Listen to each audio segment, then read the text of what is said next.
All right, good morning and good afternoon, everybody. Thank you all for coming. My name is Jeff Steuben, and I am the Executive Director of the Cool Roof Rating Council. On today's webinar, we will be discussing the CRRC's Validation Testing Program, otherwise known as the VT program, which will be replacing our random testing program next year in 2025. We're very excited to give you all this update. So first, just a couple quick housekeeping items. Feel free to submit questions via the Q&A at any time during the presentation. We will not respond to the questions until the very end. I may actually answer questions along the way, but if you submit a question during the presentation, it can be helpful to note the slide number in case we need to jump back to that particular topic. So feel free to leave questions, and we will cover them at the end of the presentation. All right, to expand on why we're here today, the purpose of this webinar is to provide all of you with an overview of our validation testing program and allow you an opportunity to ask clarifying questions. We will also be outlining the next steps in the program development. So my presentation is broken down into three sections. First, some background and some context about the role of random testing and the development of the validation testing program. Then I will describe the sort of key policies of the validation testing program. And then I'm going to end with some just additional information about the program that didn't sort of neatly fit into the rest of the presentation. So first up, I imagine that most of you have interacted with our random testing program in some way in the past, but just in case you're not familiar with it, let me give you a quick overview. So random testing is one of the CRRC's quality assurance mechanisms contained within our rating program. The purpose of random testing is to verify that the data published on our directory is correct by collecting specimens, taking measurements, and then comparing them to the published values. Specifically, we are comparing this to the initial values. So at any point in this conversation, we are not talking about aged values. This is just purely talking about initial values. This is true for random testing. This is true for validation testing. We're really just focused on initial values, no aged values. Under random testing, a percentage of the eligible rated products are selected for random testing each year. As of the 2020 program year, that percentage was 7%. That percentage has ranged from 5% to 10% over the life of the rating program. One of the tenets of random testing was the idea that there was an element of randomness in when your product would be required to go through random testing. In practice, the way that this worked is that there was a random number assigned to each product each year, and then it was also weighted by how many years had passed since the product was initially rated, or when it had last gone through random testing. So the weighting basically gets progressively stronger, especially past 10 years. So the longer it's been since a product has gone through, since it's been initially rated or last gone through testing, the more likely it will be to be selected for random testing. And additionally, when a product hits 15 years without having gone through random testing, it would be required to be tested that year. And then, so once products are selected, a third-party quality assurance organization would collect specimens from the point of manufacture, sent to the CRRC, who then sends it on to a lab for testing. So as we transition from random testing to validation testing, we can start with understanding what is the purpose of validation testing. Validation testing will serve much the same role that random testing did. It is one of the CRRC's quality assurance mechanisms. In addition to checking that the tested values match what is published on our directory, there's sort of two additional aspects that we're taking into consideration. These aren't new. These are something that were also present in random testing, but I think that we are putting a greater emphasis on these sort of two additional points in the validation testing program. Since all the products have to go through testing, we are also making sure that a product specimen can actually be obtained. So if the product isn't available and it can't be provided, that product would not be able to complete validation testing and it would be removed from the directory. And the last point is sort of a slight expansion on this first point about accuracy. Over time, many things can change about how a product is produced and how a product is evaluated. So ingredients, components, changes in suppliers, and updates to test methods. All of those things might change over time. If any of those have a significant effect, that's something that we want to catch during validation testing. All right, and before I move on to talk about sort of the key policies of validation testing, I wanted to end with a brief description of the work that has gone into the development of the validation testing program. The CRRC has had a random testing working group that I had to look this up. It has been active since 2006, and that working group has been there to basically help the random testing program address particular issues and sort of structural issues, help the program evolve over time. Fast forward to 2023, staff began working on this sort of initial design of the validation testing program. This was basically in response to some sort of, it was going to be a long-term solution to some of the inefficiencies and the structural issues that we were facing with the random testing program, and that the random testing working group was sort of kept talking about time and again. We weren't able to sort of fully resolve. So we said, okay, let's actually step back. Let's design a new program where we can remove some of these issues and sort of move forward from there. So we started that program design in early 2023. The random testing working group had been presented with a couple different drafts of the program design in 2023, beginning in May.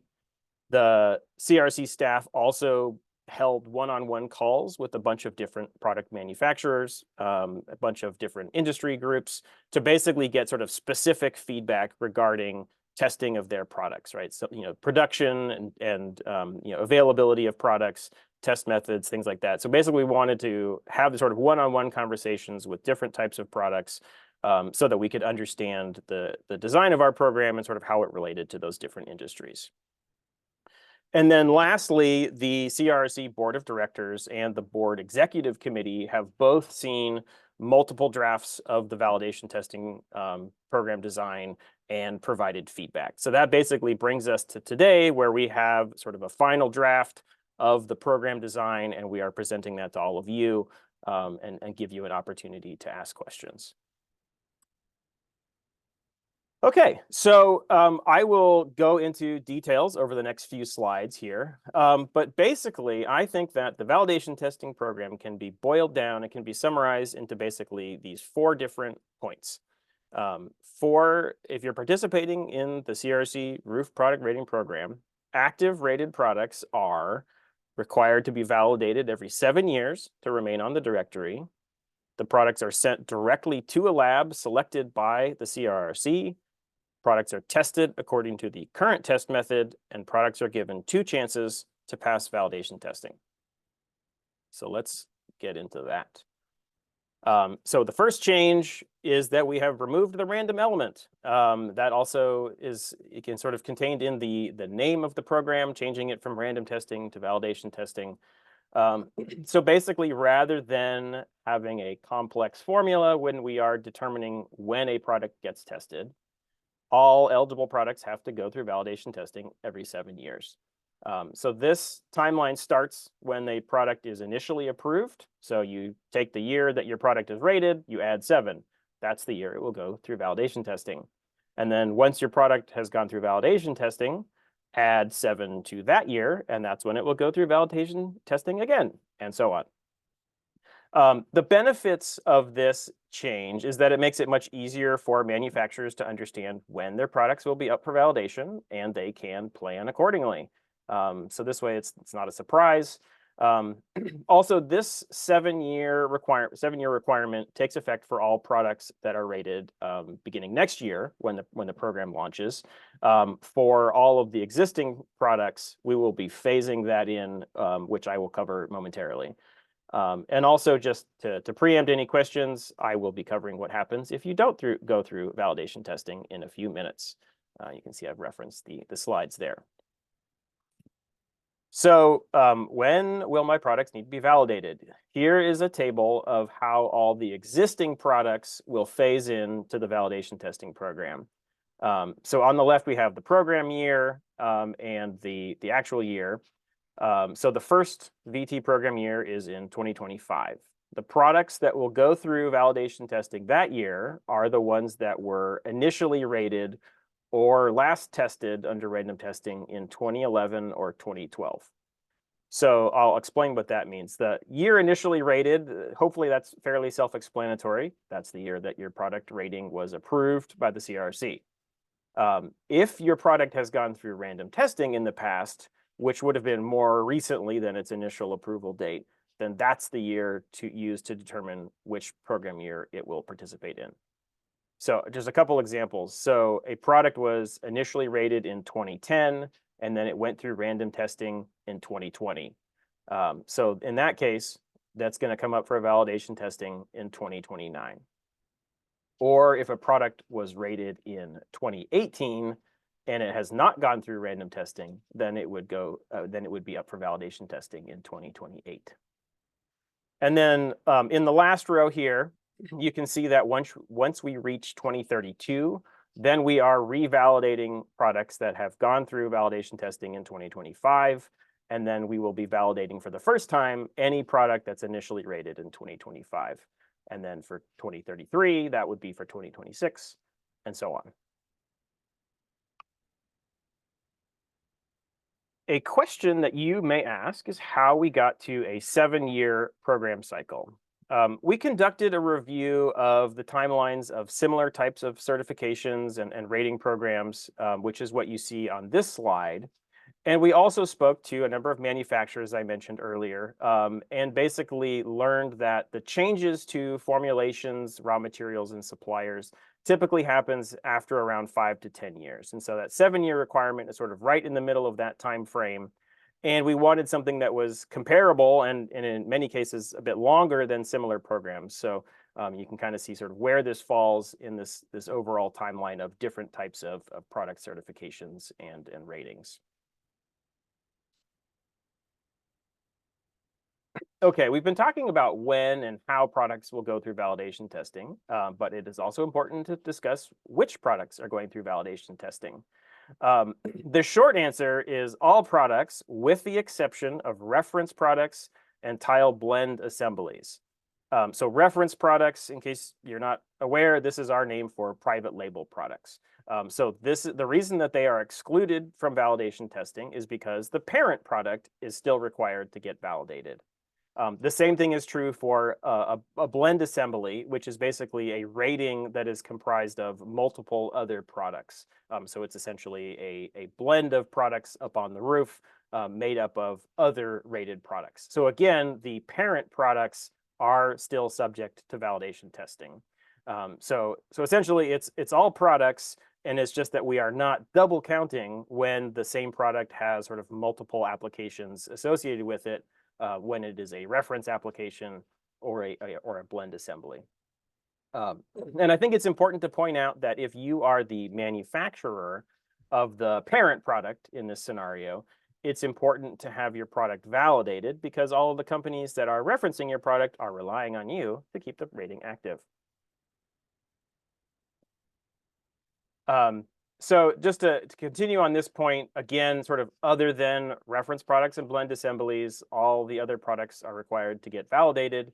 It doesn't matter what product type. It doesn't matter who the intended customer is. They all have to go through validation testing.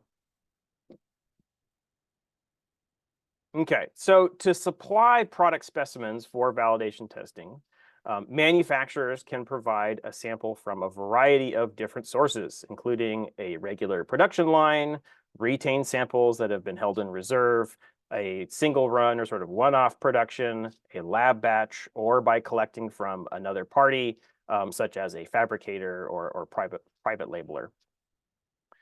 The most important point here is just that the CRRC will need documentation and traceability information about where the product came from. So we are sort of opening it up to collecting samples from a variety of different methods. We just need to know how and how and when the product was produced. moving on to the next aspect of the validation testing program, product specimens will be shipped directly from the manufacturer to the test lab. So the change here is that we will not be using third-party collections any longer. We find that this will improve the efficiency of the process and hopefully reduce errors as well. So as is the current process, the CRRC selects the test lab. And in this case, we will basically just communicate that to the licensee to say, here's where you're going to send this box. That's pretty much it. Once the product specimen is received by the lab, it will be tested according to the current testing requirements for that product. There are a few reasons for this. It's easier for labs to test according to existing protocols instead of outdated requirements. And as discussed at the beginning of this presentation, the CRRC is concerned with whether or not the values on the directory are accurate, so that the currently approved test methods have been determined to be the most accurate and repeatable way to determine those properties. For most products, the properties that we're talking about is just the solar reflectance and thermal emittance. However, products like coatings and single ply will also have their thickness measured, and color family products will also have their colorimetry measurements taken.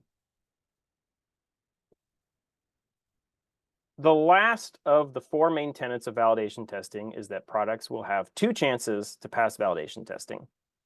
So I think it's worth pointing out that these two tests will be done on two different specimens, right, from two different production sources or two different batches. These will be done by two different laboratories. So limiting the evaluation to two tests is something that we're doing to ensure that we have a credible process.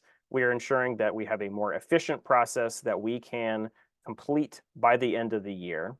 And also in the development of this program, we analyzed a lot of the past results from random testing, and we identified that very, very few products actually went to a third test in random testing, and we did not feel that it was necessary to retain that. All right, I'm not going to spend a whole lot of time on this particular point here because the actual pass-fail criteria is not changing at all from random testing to validation testing. I just thought it was worth reiterating sort of what that was.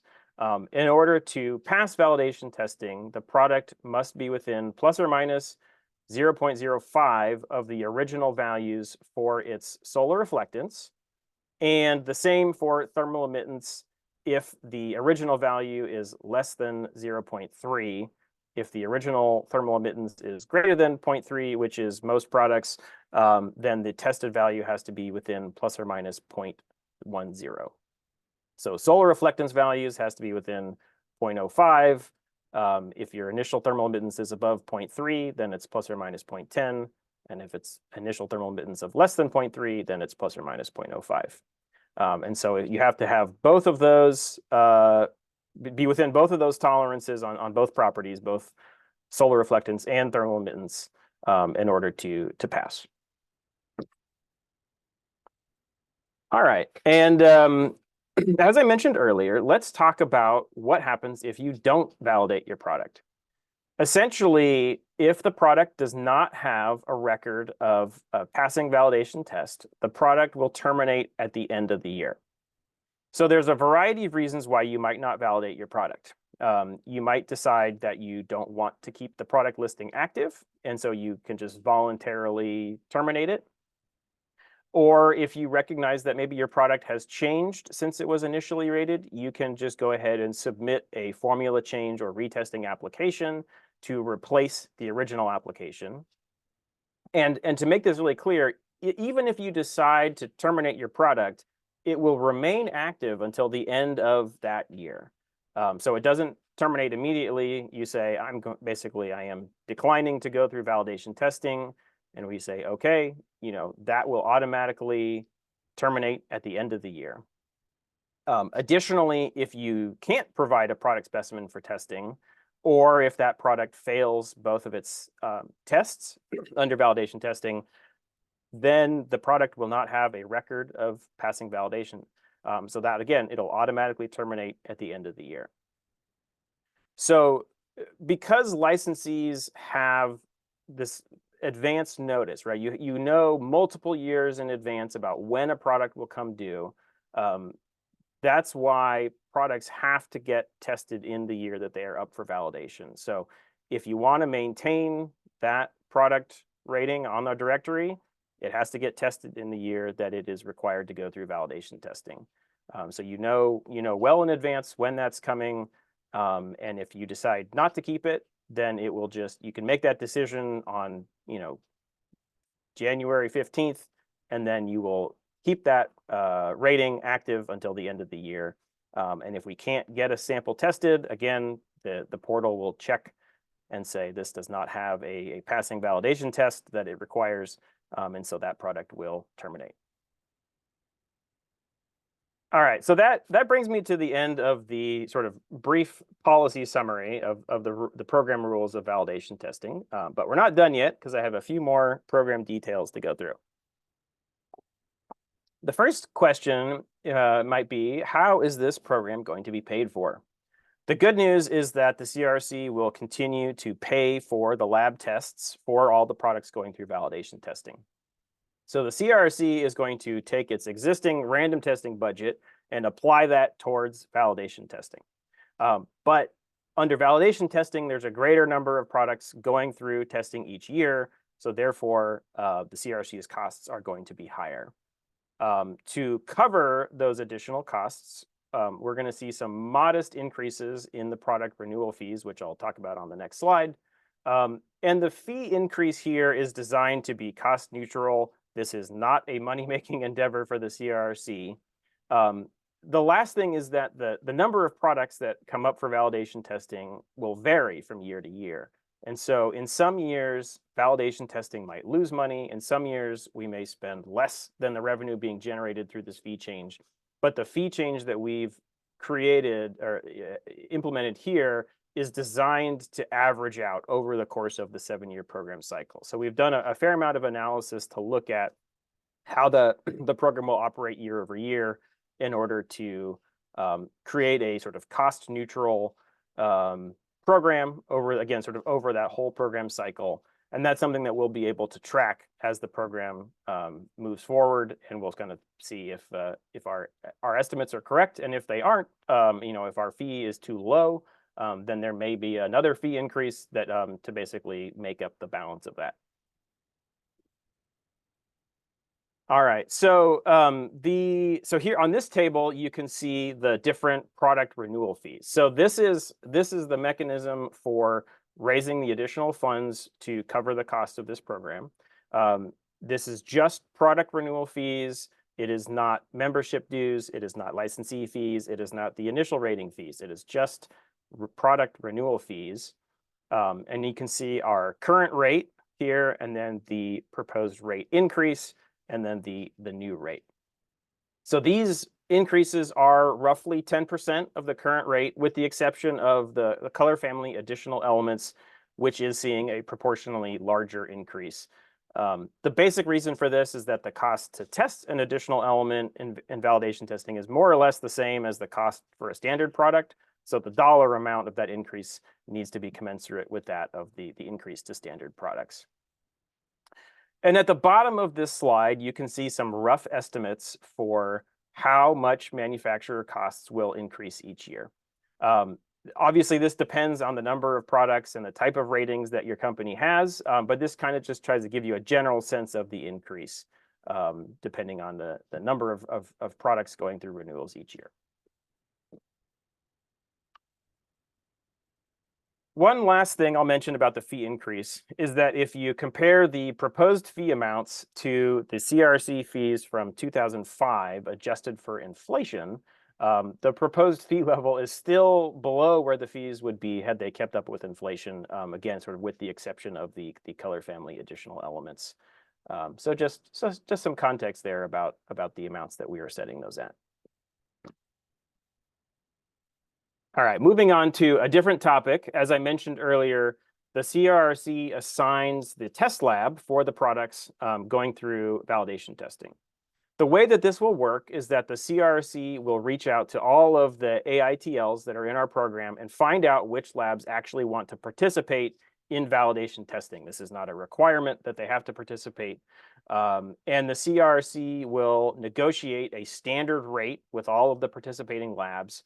And this will save time and effort for both labs and licensees so that you don't have to sort of go back and forth quoting and contracting. The CRRC will have one set of contracts with all the labs. And again, that's sort of just another sort of efficiency aspect here to the program. The way that products will be assigned is that each lab will be assigned products on a rotating basis. So as test results are received, that lab will go back into the queue to receive additional assignments. So this allows us to get the specimens tested as quickly as possible. Having the CRRC oversee these lab assignments is also helpful in case something happens at a particular lab. So maybe they have a staff shortage, they can't take on additional work, or maybe there's a certain time of the year where that lab is super busy with some other work. We can basically shift those assignments and other labs can take on the additional workload. So this just gives the CRRC some control in making sure that we can run the program as smoothly as possible. Another aspect of validation testing is the idea of challenge testing. So this is separate from the 7-year testing timeline requirement. To be clear, this is something that already exists in random testing, but it is so rarely used that you probably aren't even aware that it exists. The idea of challenge testing is that the CRRC basically reserves the right to have a product validated before its 7-year due date if there are some legitimate concerns that are raised about a particular product or manufacturer. So those are concerns that might be identified by the CRRC or another stakeholder, and sort of go through the process of identifying that. So this is something that is, again, this exists, it's rarely used, but basically it's a sort of fail-safe if the CRRC feels like it needs to have some product, a particular product validated before the end of those 7 years. All right, so I want to walk through a couple different timelines here just to hopefully illustrate sort of how the process will work. So starting at the top here in 2025, that's next year, you rate a new product. So nothing happens until the end of 2031, and that is sort of the start of this process where the licensee is notified that their product will be up for validation testing in 2032. Again, you'll be able to see this when you log into the portal, which I'll talk about the portal in just a minute, but you'll be able to see this at any time, 2026, 2027. You can always sort of look ahead at what's coming down the road. So end of 2031, you're notified that the product will be up for validation testing. Again, in the beginning of 2032, you're notified again about, okay, these products are officially going through validation testing this year, which sort of at the beginning of 2032, let's call this Q1, the licensee decides if they want their product to go through validation testing. So you communicate that to the CRRC. In Q1 and Q2, we are working to get that product tested. So the CRRC is assigning the lab, the licensee is shipping a specimen, the lab is providing those test results. If needed, then we can go to a second test, and that'll happen sometime Q2, Q3. The product gets its second test, which basically gets us to the end of the year, December 31st. If there's no passing test, the product is terminated. If at any point in either of the first two tests we have a passing result, nothing needs to happen, and so then no action is needed until 2039. And let's sort of like zoom in a little bit on a particular timeline within a particular year. So I sort of touched on this a little bit. I want to hopefully provide a little bit more detail.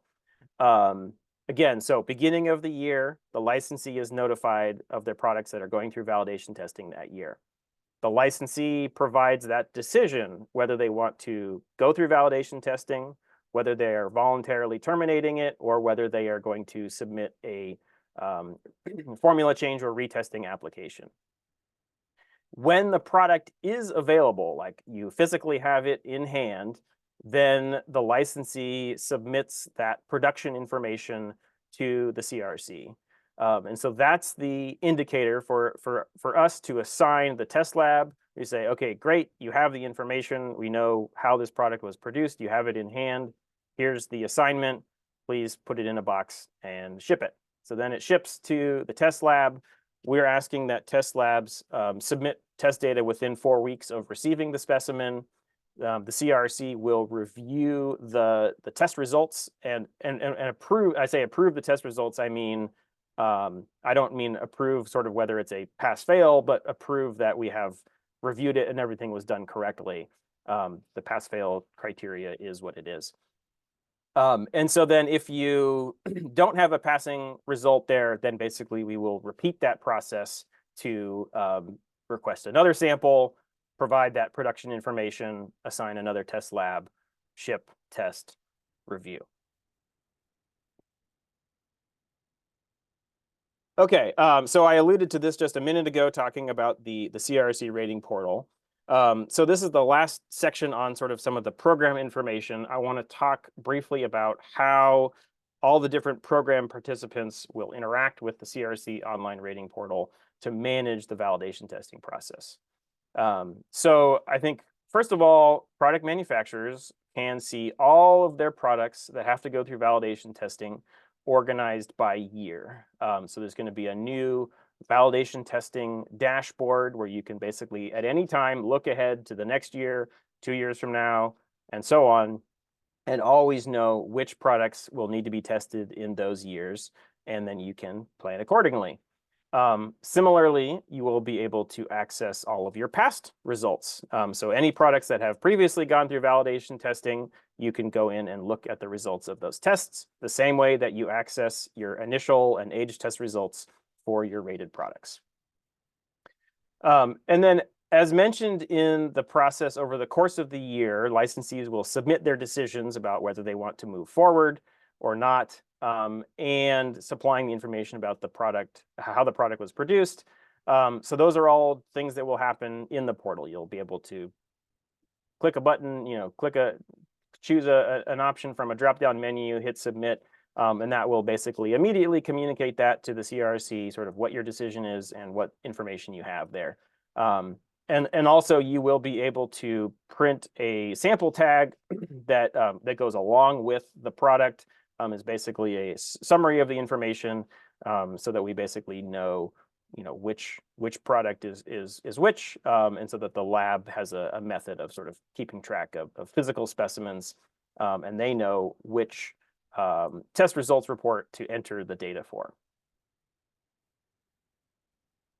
So that's a good segue for labs. The portal is going to replace all of the manual paper forms that are currently used in random testing.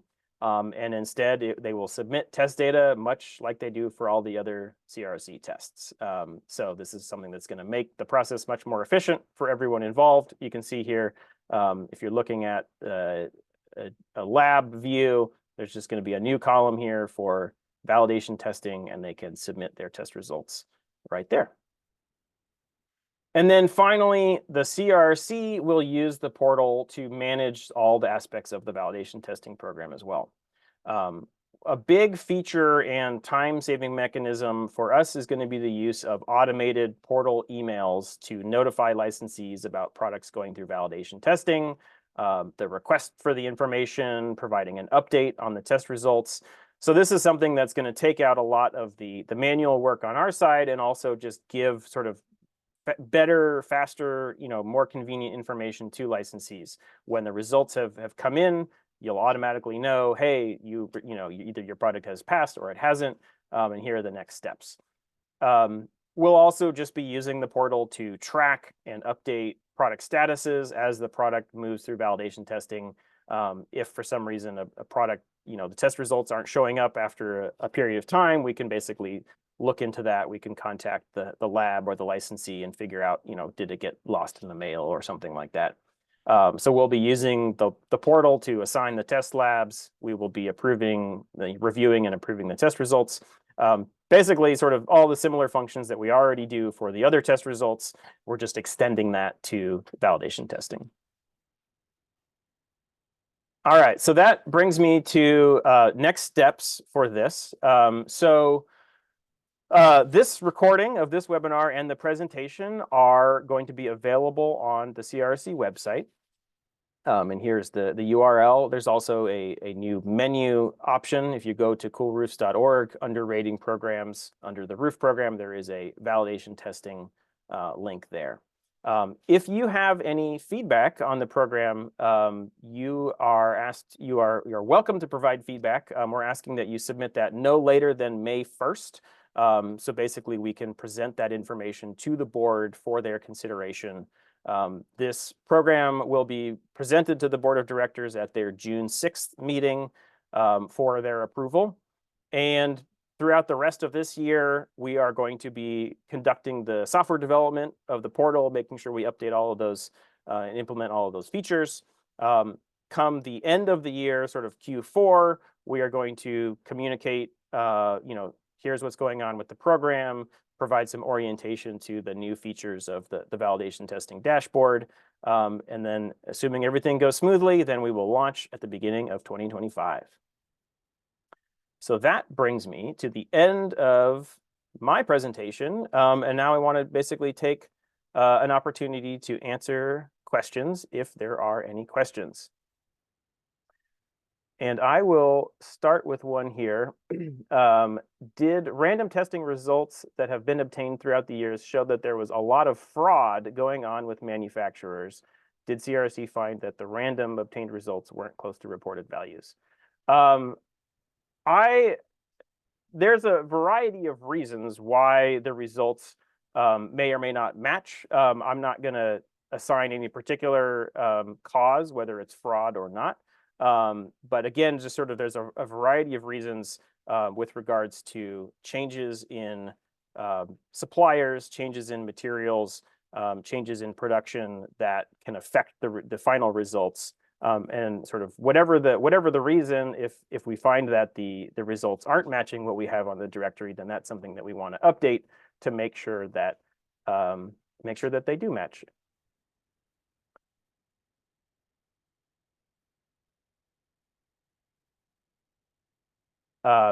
End of the year means end of the calendar year, correct? Yes, that is correct. When I'm talking about products being terminated at the end of the year, that means December 31st of that year.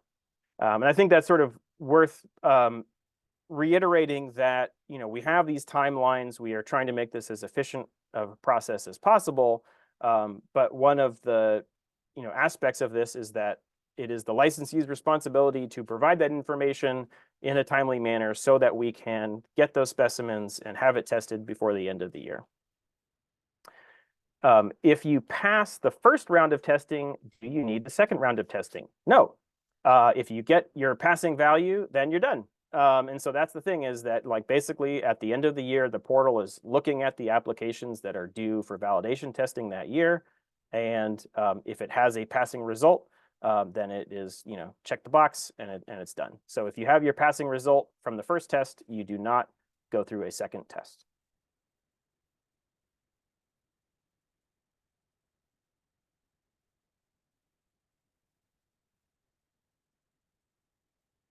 All right. I'm not seeing any other questions. Give people just one last minute here in case there's anything else. Jeff, there is a question in the chat. All right. Thank you. All right. I'll start with the top one. I would hope products that have been on more than 7 years but recently tested in the random model are excluded. Correct.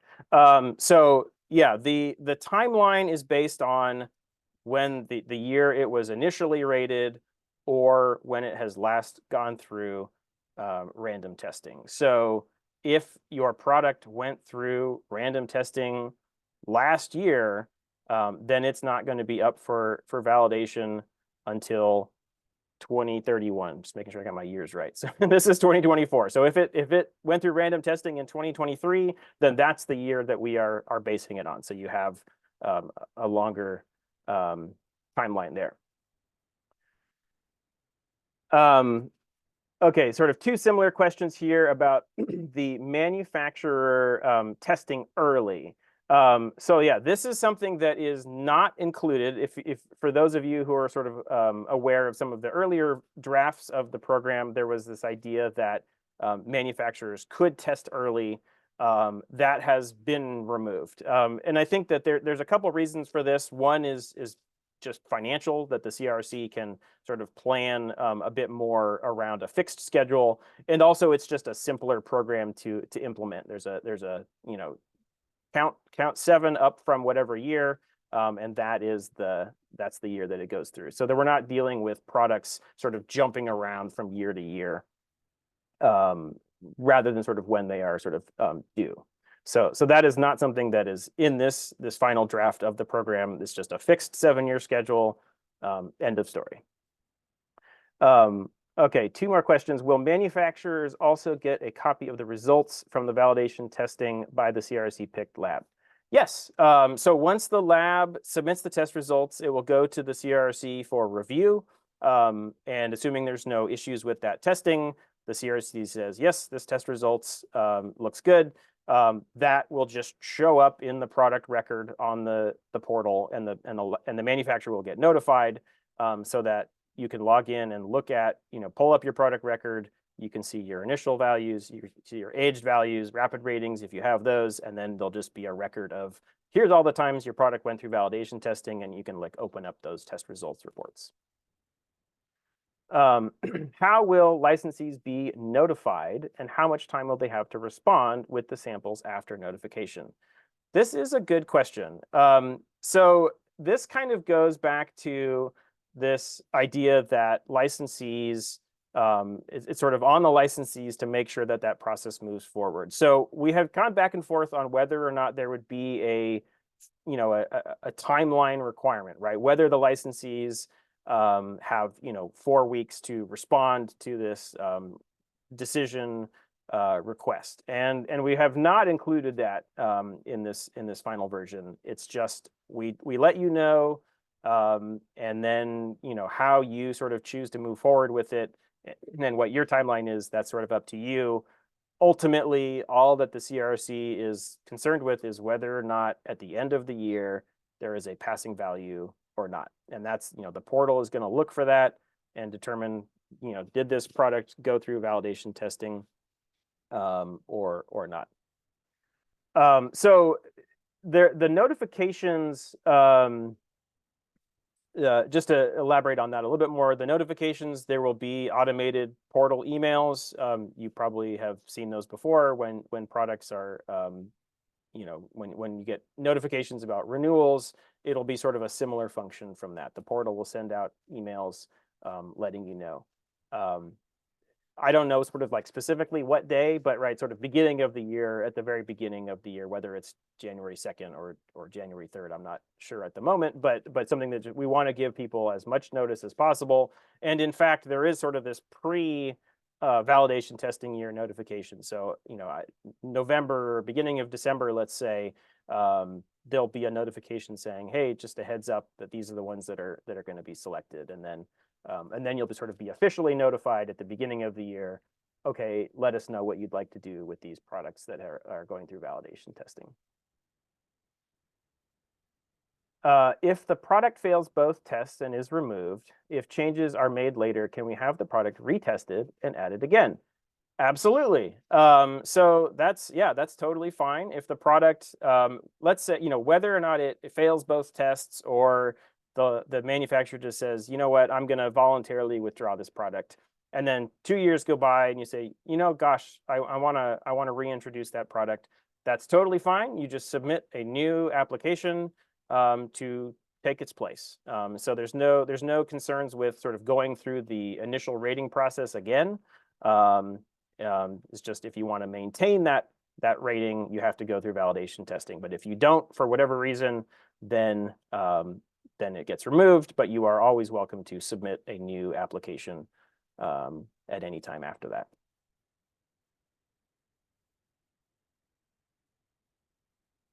Okay.